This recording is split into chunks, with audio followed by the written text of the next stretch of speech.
Bonjour à tous, ravi de vous retrouver pour une nouvelle émission de À votre joystick.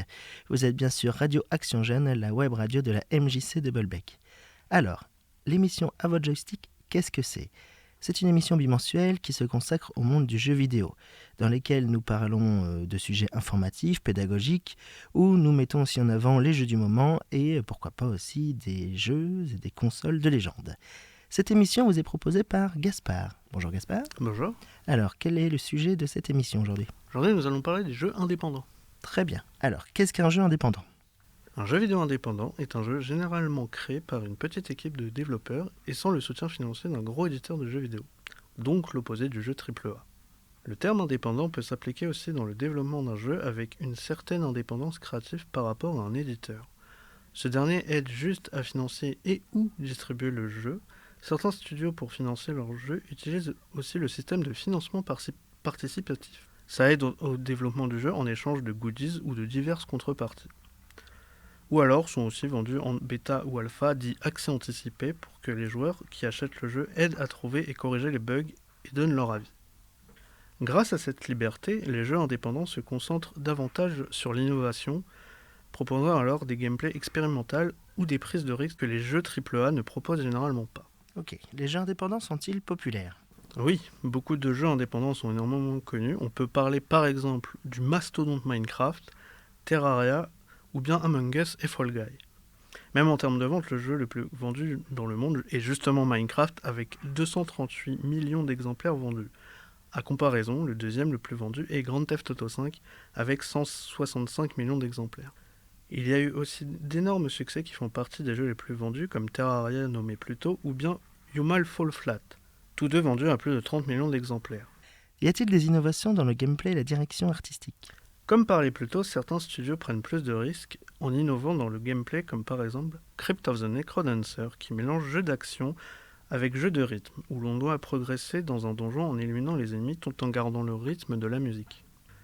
Au niveau de la direction artistique, certains jeux proposent des directions uniques, comme Cuphead, inspiré des dessins animés des années 40-50, comme Betty Boop ou Popeye.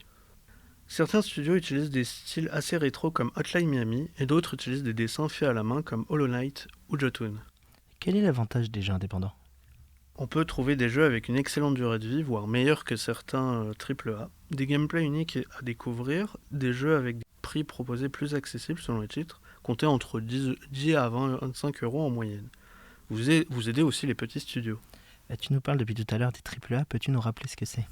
Les AAA dans le jeu vidéo, on peut comparer ça à des blockbusters dans le cinéma. D'accord, ok.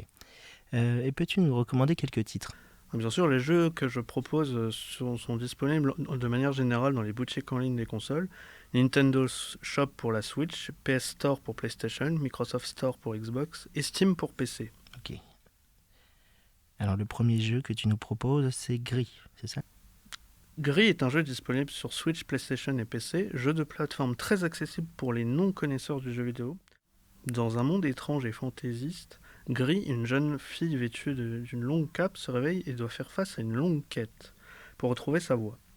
Explorant des airs souterrains méricieux à travers un gigantesque complexe de sanctuaires peuplé de mystérieuses statues, Gris va devoir se battre et vaincre sa noirceur afin d'accéder enfin à la paix. Le jeu a une très jolie DA et une très jolie bande-son. Le jeu fait passer un message très poétique. Quand tu dis DA, c'est direction artistique. Oui. Ok. Deuxième jeu, Spiritfarer. Spiritfarer est sorti sur Switch, PlayStation, Xbox et PC. Un jeu de gestion très accessible aussi. Le jeu nous fait contrôler Stella, une passeuse d'âme. Durant votre aventure, vous vous lierez d'amitié avec les esprits. Vous devez gérer la construction de votre bateau pour faire passer les âmes vers l'au-delà. Une très jolie bande-son et encore une fois un jeu très poétique. Ok. Ensuite, tu nous proposes Hollow Knight. Hollow Knight sur Switch, PlayStation, Xbox et PC. Jeu d'action de plateforme beaucoup moins accessible.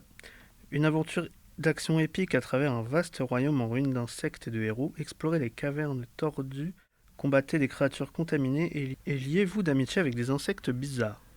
Le tout dans un style 2D classique dessiné à la main.